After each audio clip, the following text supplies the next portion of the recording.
Hello guys, this is Deepika from mytutorialrack.com. In this tutorial, we're going to go ahead and talk about the remote repository. Now, what do you mean by a remote repository? A repository which is not yours. Okay, so that's a simple layman terms that we can say. Repository that's not yours. Okay, so far what we're doing is we are working on this MyGitRepo repository. Right now, let's say in a real-time scenarios we will have other developers working on a project, and they will have their own repository, and then they might have their changes, and then you have your own changes. So in this tutorial, we're gonna go ahead and introduce another developer in our team, and we'll call it as Mary, and she is the graphic designer of our team. And what she does is she has his own repository, and she pushes the changes. She can get the changes from me, I can take the changes from her, etc. So we're gonna go ahead and create a brand new repository for her. We already have our repository. Now we're gonna go ahead and create a repository which will be used by Mary on our local file system. In the real-time scenario, this remote repository can be on your company's network, it can be on an internet, or it can be on a GitHub account, or different places. But just to make it a little bit easier, we're going to assume that this remote repository is on our local file system. Means just like we have our MyGitRepo in the local file system, we will assume that Mary's repository is also in the same place, or in the same local file system. But the commands that we have learned earlier, like the branches, etc., will be same, but the way we are going to interact between these two repositories is a fun thing to do. So now I'm going to go ahead. Right now I only have one repository. This is my paths. If I go ahead and look at this is the paths, and now if I'm going to go ahead and go back to my desktop, I am under desktop.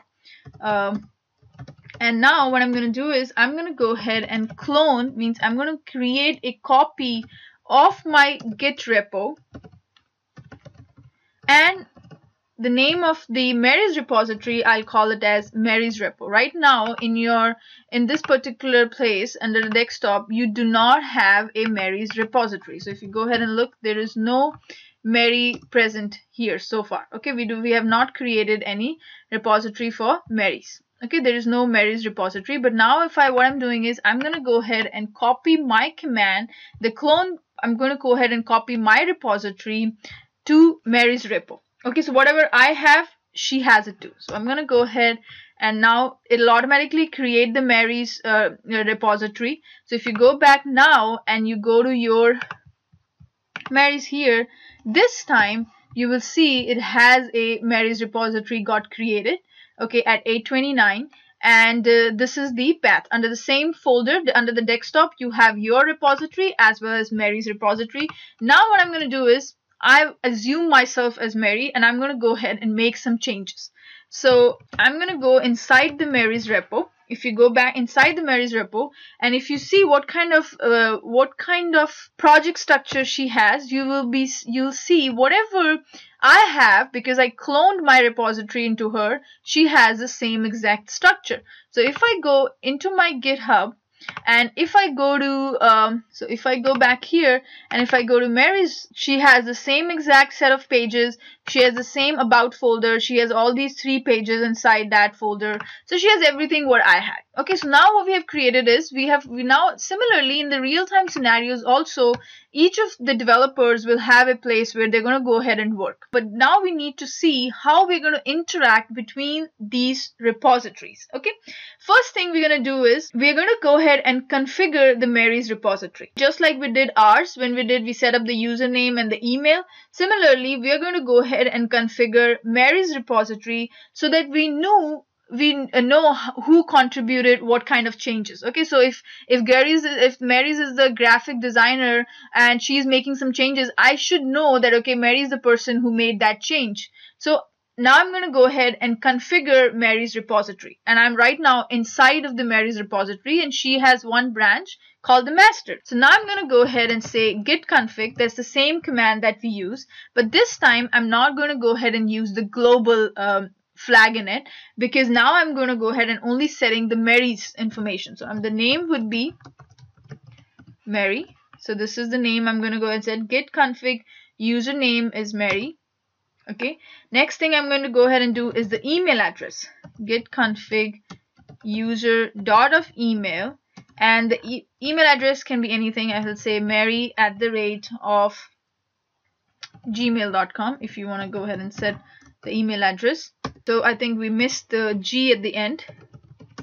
So I'm going to go ahead and say git config user dot of email, the marys@google.com.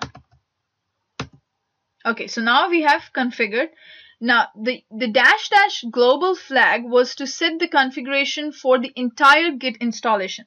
But since we are only working on the Marys repository and that is on the local file system, we do not need that particular configuration. Okay, we just need the local configuration. Now what will happen is, if you go ahead and look at inside of the Marys, since you do not have the hidden files open, let me go back here and let's enable it so you can see the .git folder. So I'm going to go back here. I'm going to go to the control panel.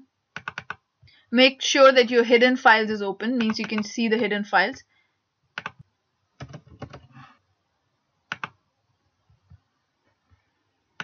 So now if I go ahead and say show hidden files and folders, I'm going to go ahead and right now it is on do not show. I'm going to go ahead and click on show hidden files, apply, click OK. Now if I go back to my Marys repository, you will see this .git folder. You can go inside the .git folder and there is this config file. If you go ahead and open this config file, you will see it has the username as Marys and it has the username as mary.google.com. So now you have configured, it has overwritten those global stuff that we had for the mygit repo. If you want to go ahead and look at the mygit repo, if I go back here and if you go to your mygit repo,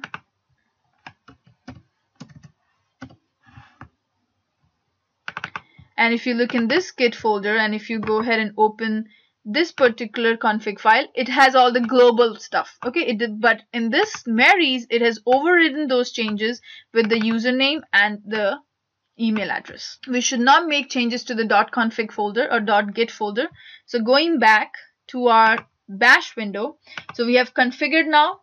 Now in the next tutorial, what we're going to see is we're going to go ahead and let Mary make some changes, let her add some files, and now we're going to see how these two repositories are going to communicate with each other.